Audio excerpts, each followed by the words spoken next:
Hi, I'm Jonathan DeYoe with DeYoe Wealth Management in Berkeley, California. Today we're going to talk about what it's like when you need to retire but you haven't saved enough. So the first place we're going to go is we're going to explore this concept of need.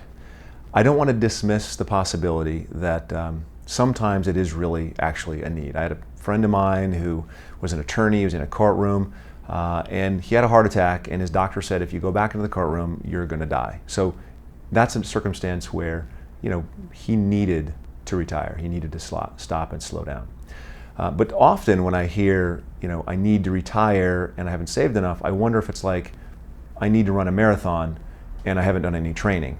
So sometimes we have choices. Now, as a financial planner, about 95% of my clients would list as their top priority a retirement income that they can't outlive. And this takes a lifetime of preparation, a lifetime of savings, sometimes sacrifice, but a series of trade-offs for sure.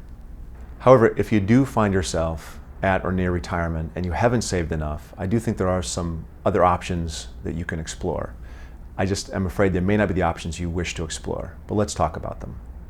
First, if you've reached your full retirement age, you can begin taking your Social Security.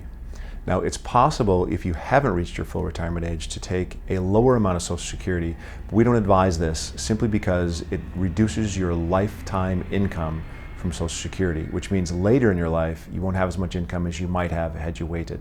So we hope that there's another way to bridge the gap. Second possibility is you could explore other streams of income. I have a client who, towards the end of his working life, was just getting beaten up by work. He'd put on a little bit of weight. He was just not as happy as he should be with what he was doing. So we started sitting down in the office and exploring other income streams. He loved to grow raspberries. He had extra rooms in his house. And we found ways that we could turn those into income streams for him that allowed him to leave his job. He couldn't do it immediately, but he did ultimately leave his job earlier than expected because of these income streams.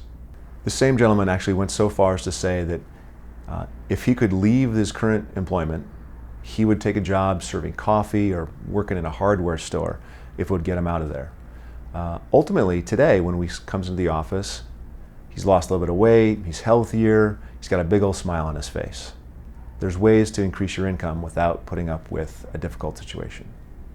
Third, you'll probably need to reduce your living expenses. Many people don't want to hear this, but it's interesting. I have 3 sets of clients who were able to fund the lifestyle that they really wanted, but just not where they wanted to live. 2 of them ended up moving to different communities in Mexico. 1 of them ended up moving towards the center of the country. All of them have enough money to live substantially how they wanted to, just not in the location that they wanted to. So there are trade-offs you can make in terms of expense that can get you there. Finally, you can unlock some of the equity you have in your house. Now, there are some folks that would say you could borrow against your house, invest that for an income stream. We don't recommend that. We think the risks are too great. But it is possible to actually downsize your house. And we've done this with a few clients where they sell the house that they raised the family in. And while that's emotional, it does free up capital that they can use to invest and create an income stream. The third possibility, and this for us is the last opportunity, the last option that I would approach, is using a reverse mortgage.